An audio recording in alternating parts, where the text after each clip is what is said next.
considerações sobre a fisioterapia no pré e pós-operatório nas cirurgias de coluna.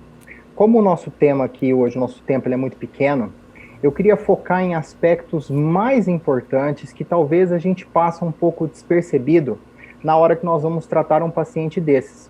Como a gente viu na palestra dos nossos doutores médicos, dos outros fisioterapeutas, esse é uma desordem que ela progride ao longo do tempo. Então, com isso, é uma desordem com uma apresentação crônica. Sendo assim, eu preciso considerar esses fatores na hora que eu for tratar esse paciente. Por que eu digo isso? Porque tratar os tecidos, capacitar fisicamente esse paciente, é relativamente muito fácil. Por quê? Eu vou lá no PubMed, vocês podem ver aí embaixo, no Carry Box, que eu vou buscar sobre escoliose, cirurgia e 3 principais termos em inglês sobre reabilitação e fisioterapia. E vou ler esses artigos, a literatura está aí e à nossa disposição. Mas também, além dos artigos, eu tenho cursos como o do Rodrigo, não é o Porchat, é desse Rodrigo aqui, eu tenho cursos para que eu possa, com essa difusão, me capacitar a respeito sobre o tema. Então, a parte de capacitação física, ela é mais fácil da gente interagir de maneira muito, muito tranquila e grátis, né, com a literatura disponível. Mas, na minha opinião, o difícil na clínica, quando a gente vai trabalhar uma desordem crônica, como a escoliose, é a aderência do paciente ao tratamento.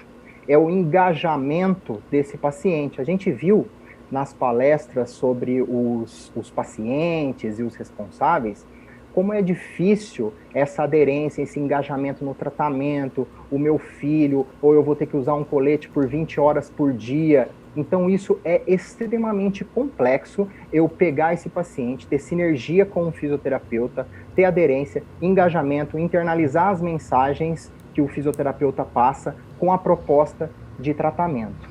Então, qual que é o facilitador desse engajamento, dessa sinergia com o terapeuta? É uma parte muito importante e que às vezes a gente deixa um pouco de lado, pensando só na estrutura, que é a educação do paciente sobre o quadro. É educar o paciente sobre as neurociências que estão envolvidas ali, baseando-se nas neurociências que estão envolvidas ali. Então, num paciente, deste caso de escoliose, esse paciente, ele convive diariamente, se ele não convive com dor, ele convive com desconforto. Seja um desconforto físico, que é aqueles sintomas de dor mais subclínicos, ou seja, o desconforto de não conseguir realizar talvez atividades como uma pessoa que não tem o problema de escoliose. Então nós vemos o quê? Que a dor ou desconforto, eles estão contidos numa relação de sofrimento desse paciente. Então, se eu usar a neurociência da dor para entender o que está acontecendo, entender no sistema nervoso central como que eu posso dar eficiência naquilo que eu estou propondo na parte física, é extremamente importante. Então, qual que é a minha ideia? De nós tratarmos esses pacientes com sofrimentos crônicos, independentemente dele ter dor ou não, mas com um olhar que vá além das estruturas teciduais. Isso é muito importante. Por quê? Porque esse desconforto e esse sofrimento, essa dificuldade em realizar algumas coisas, né, em virtude da escoliose, elas produzem memórias traumáticas em relação à função que apenas a gente fazer a reconfiguração física daquela estrutura não basta. Por que eu digo isso? Porque aquele paciente passou anos deteriorando talvez aquela função, ou então com uma função mal adaptada ou mal produzida em virtude daquelas alterações estruturais. Então, aqueles gestos que ele faz, aquele torque muscular, ele causou uma sensibilização central lá no cérebro, criou-se uma imagem que o cérebro entende quais são as capacidades daquele físico. Elas são aquelas capacidades de acordo com o que a coluna permitiu que ele faça. Então, ele sensibilizou centralmente, criou imagens daqueles movimentos, daqueles gestos, memórias traumáticas em relação aos gestos em que ele não consegue realizar ou realiza de uma maneira muito limitada, e isso também deve ser considerado, porque depois da cirurgia, se eu não trabalhar em tentar melhorar essa sensibilização central, que está disfuncional, que está mal adaptada, porque sensibilização central é uma ação natural do nosso sistema nervoso central. Então, se você vai dirigir até um lugar em que você não conhece, você vai prestando muito mais atenção naquele caminho, e depois que você vai uma segunda, uma terceira vez, você já internalizou, já criou um núcleo de conexões neurais para aquela memória daquele caminho. Então, você sensibilizou centralmente aquele caminho. Só que no caso das desordens do corpo, elas podem causar uma sensibilização mal adaptada. Então, não basta eu fortalecer aquele músculo, dar a capacidade física para aquelas estruturas dinâmicas. Eu também preciso trabalhar como o cérebro vai enxergar aquele novo corpo. Então, o que a gente pensa? Eu trabalho físico, mas eu também tenho, pelo exercício, e também a capacidade de reeditar no cérebro, no sistema nervoso, como que eu vou utilizar agora aquelas estruturas que estão mais liberadas pela cirurgia. Pô, Rogério, mas então o fisioterapeuta faz papel de psicólogo? Não. Psicólogo é uma profissão homologada.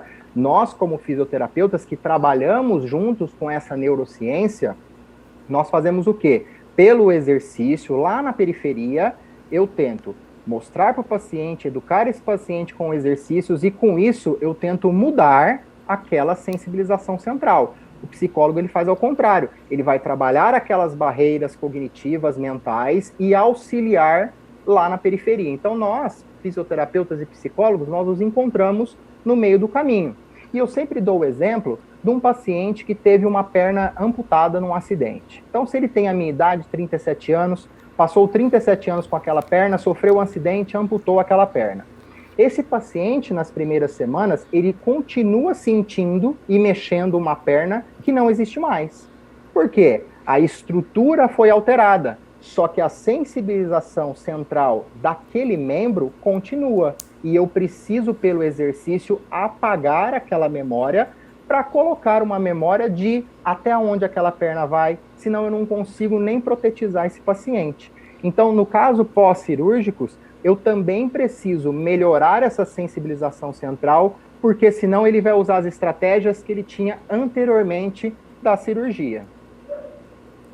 Então, atrelado a essa educação em neurociência, eu vou também fazer os tratamentos físicos pré- e pós-operatórios.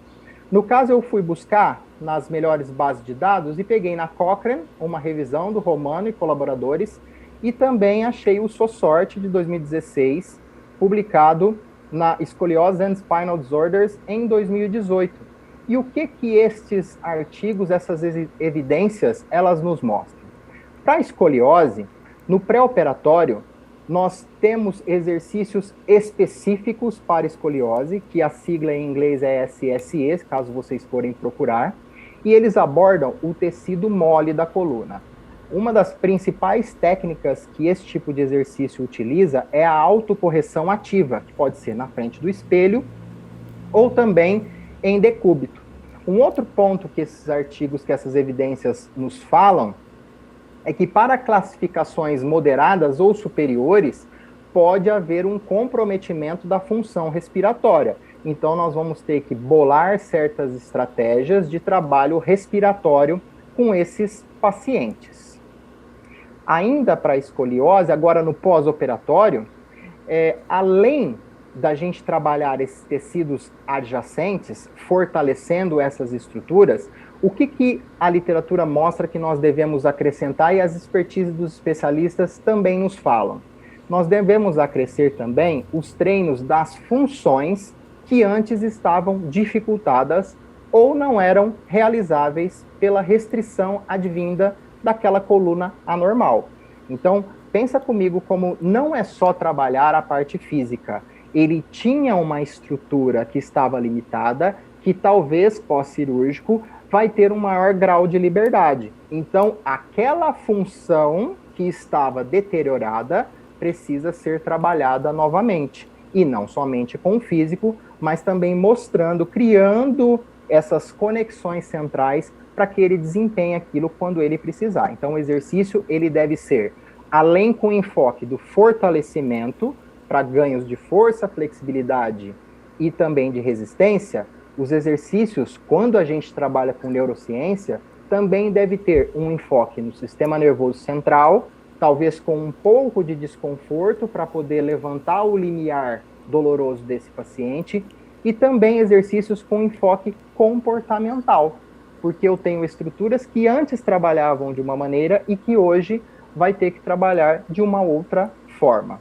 Sempre no pós-operatório, nós temos que respeitar as fases da regeneração daquelas intervenções que foram feitas. E não só isso, a sinergia com o médico que fez a cirurgia, ela é fundamental para nós sabermos, como vimos, o tipo de abordagem que foi feita, se sangrou mais ou menos. Então, nós precisamos respeitar essas etapas de regeneração e os achados intraoperatórios. E, na hora que nós formos expor o paciente a um exercício, além desse respeito às fases, eu também preciso fazer uma progressão funcional, do mais simples para o mais complexo, do bipodal para unipodal, de uma carga menor para uma carga maior, justamente por quê? Porque eu estou criando novamente conexões, sensibilizações centrais, além do fortalecimento muscular e da estabilização dinâmica.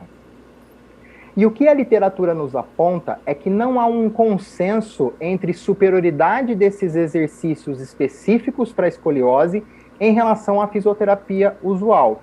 O que há um consenso é o quê? Exercício é melhor que eletroestimulação, que tração e treinamento postural.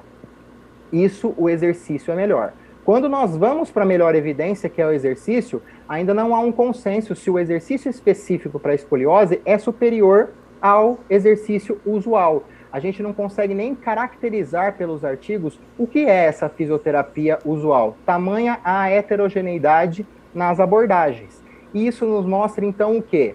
A expertise do terapeuta, ela é fundamental na hora da gente fazer essa abordagem. Qual o exercício, essa é a nossa evidência principal, que vai ser melhor para aquele padrão de paciente. Então, onde eu vou trabalhar? Eu vou trabalhar aonde? Nas setas verdes ou eu vou trabalhar para restringir nas setas vermelhas? Ou seja, vou trabalhar as deficiências específicas locais naquele pré ou naquele pós-operatório, mas também eu tenho que trabalhar e não posso esquecer que eu tenho deficiências não específicas, mais distantes, mas que são relacionadas com a escoliose. Então eu tenho que perceber se aquela musculatura anterior, ela está, depois da cirurgia, em uma condição de suportar agora aquela nova posição estrutural. Então não é só focar ali nos tecidos vizinhos da coluna, mas também entender o todo. E a minha dica é, trabalhe as deficiências que você encontrar no seu paciente, seja onde elas estiverem, e de uma maneira, uma progressão funcional, educando esse paciente sobre o quadro e sobre qual é o objetivo de cada intervenção sua. Não basta você sentar ali o paciente na sua frente e pedir para ele fazer uma autocorreção se ele não entender por que ele está fazendo isso. É essa educação que vai criar o engajamento e fazer com que o paciente deixe de ser um ser passivo e passe a ter uma autorresponsabilidade no tratamento. Ele fica 1 hora com a gente e 23 horas em casa. Resumindo, então, considere a literatura para incremento físico específico no pré-operatório e deficiências gerais, efeitos, né, oriundas da escoliose. No pós-operatório, além, né, desse incremento físico específico, considere as fases da reparação e o treino de funções que antes eram dificultosas ou não realizáveis. Importante também lembrar que o exercício é a evidência, mas pela falta de consenso de quais exercícios são melhores, considere também a sua expertise e a expertise de outros colegas para poder fazer a sua prescrição. E associe sempre, que pouca gente faz isso na prática clínica, a educação em neurociência, ela é fundamental para, além de você incrementar essa função física, você também sensibilizar o cérebro sobre aquelas novas funções que ele vai ter que ser treinado repetidamente para que ela possa ser internalizada e, além disso, engajar o paciente no tratamento. Era isso que eu tinha para dizer para vocês. Eu vou fazer um jabá rapidinho aqui. Em agosto sai em todas as livrarias o livro que eu escrevi sobre dores crônicas, 60 milhões de pessoas com dor. É um livro que vai sair pela editora Gente, prefácio do Dr. Augusto Cury, aquele teórico da gestão da emoção. Então, qualquer livraria em agosto, vocês vão encontrar a precinho de Harry Potter. E também eu estarei no segundo semestre em alguns cursos, Foz do Iguaçu, São Paulo, Presidente Prudente, Florianópolis, Franca, Aracaju, Fortaleza e Cascavel, se a pandemia permitir. Quem quiser alguma dúvida ou quiser acompanhar as postagens, meu Instagram, Rogério_Liporassi. Muito obrigado, Rodrigo, pela oportunidade.